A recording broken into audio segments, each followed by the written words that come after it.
Hello, ladies and gentlemen. Welcome back to another episode here on European Confessions. The following story that you're going to be listening to, it comes from a translation of a message that I received, and the translation of that message, it reads like this. Hello, Brother Nanshi, how are you?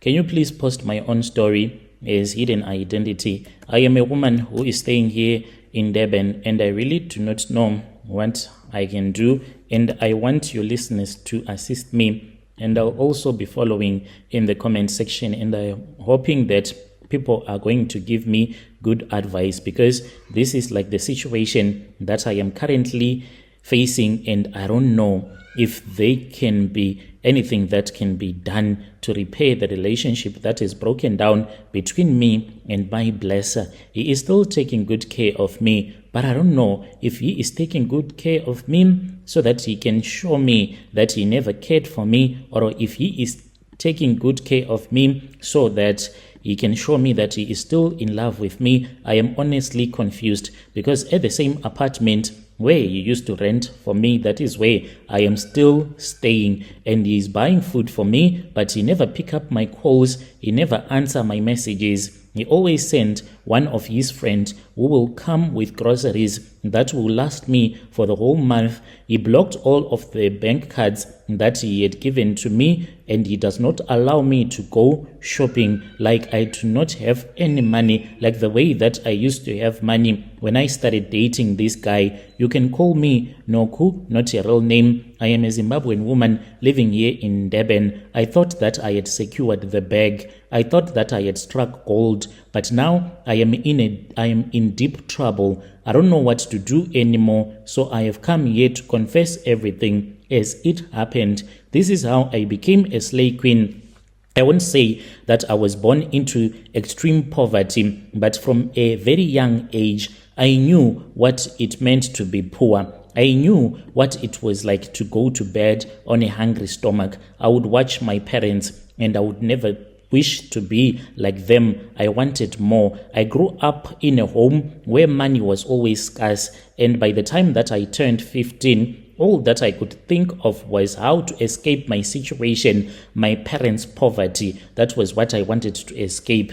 After finishing Form 4, my O-level, I saw that college was not an option, even though I had passed. But tell me, who in Zim that went to university has a good job? No one. There were those that were sent by the government. They even went to Cuba. But when they came back, they started working for the government. What did they achieve in life? Nothing, because of poverty. Some of them, they were so skinny because of the lack of food. That is not what I wanted. Since there was no money to be made after college, I said, is it not far much better for me to leave my country so that I can come to South Africa in search for a better life? And that is what I decided to do. I came here with high hopes, and then I started working as a domestic worker, but the money was too little. Then I saw other girls that were living large, some that I even knew, who were wearing designer clothes, and they looked really nice. And I realized that I was doing something wrong. I became friends with a lot of South African women, and they told me to level up.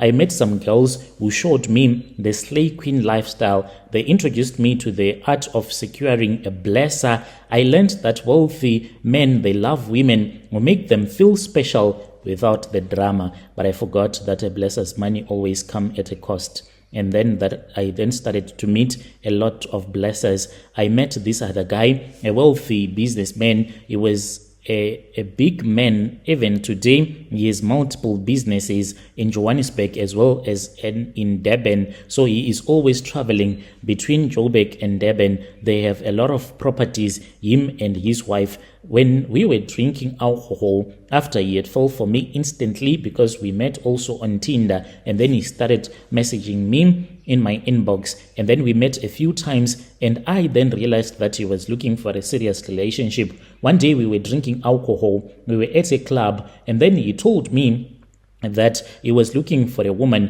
who could give him a child. So what is happening between him and the wife is that even though they are legally married, but the wife has a problem. She is bossy, she is controlling, she thinks that since she is a South African, she is the one who is in control, who must be in control of everything. even though they are millionaires. But as for the husband, he begs everything from the wife, even though the businesses are his. And the biggest challenge that they are facing is that this man, whenever he wants to return back to Zim, the wife will say, my kids are my kids. They are South African. They are not going to Zim. So he is always depressed about that because he always goes back home without his family. So he was telling me all of these things that he wished that he can at least impregnate a woman from Zim. And I said, but here you are. I am a Shona speaking woman as you are, and I can be yours.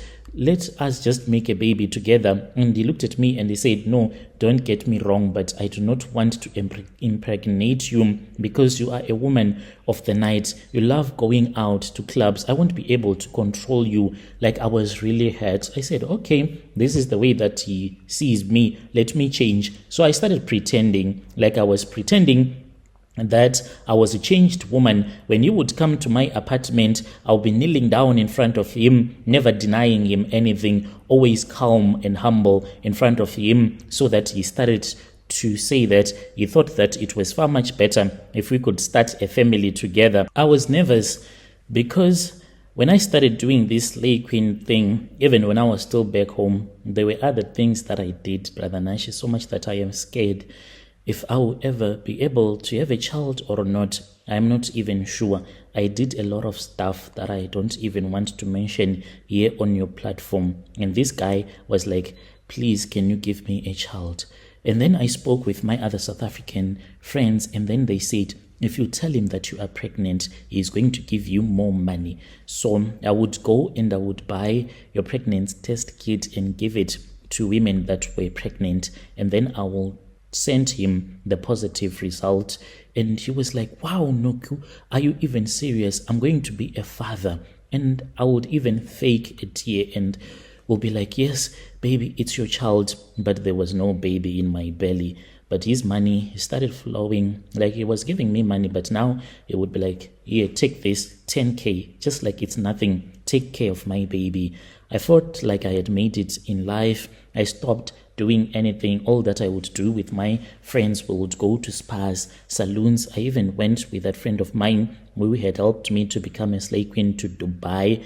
He would give me 3.5 here and there just to buy lunch for the baby. And then he started renting an apartment where I am staying now in Umhlanga, and I'm paying 12K each and every month. He's the one who is paying it.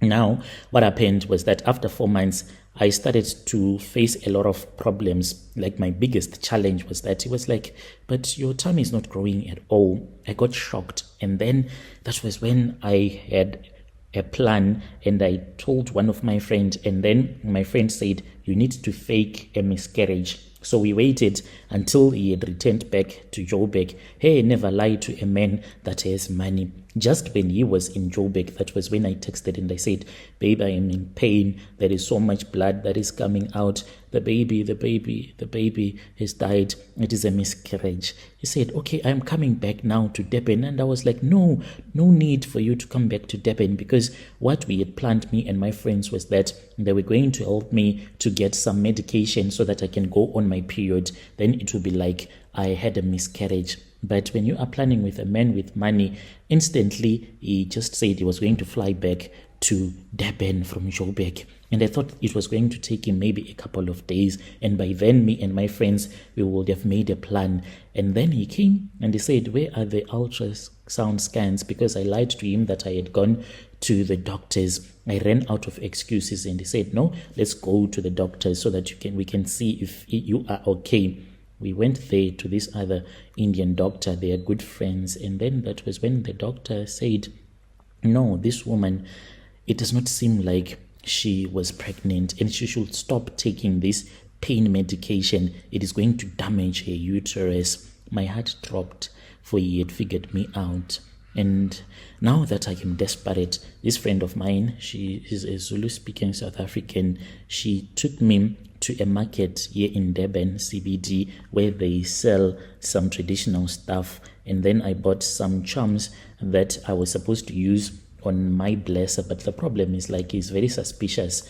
They told me to insert these charms for 2 weeks until my my private part was so swollen, and they said that I was supposed to remove it when he comes back, sleep with him, and he was going to forgive me, and I was not supposed to remove it before I would have slept with him. But unfortunately, 2 weeks down the line, it started to get so swollen because that charm, it was inside my private part, and I was given some charms to sprinkle in the bedroom so that he can come back to me. But he has never spoken with me after that. All that he said was that he wants his money back, and I spent millions and millions, even bought a residential stand back home in Zim. I am scared and I don't know what to do. I am stuck and I get scared each and every day that I'm going to get kicked out. Can you help me? Should I continue looking for help by the traditional healers? And now I am begging God to at least help me to fall pregnant when I sleep with my blesser again.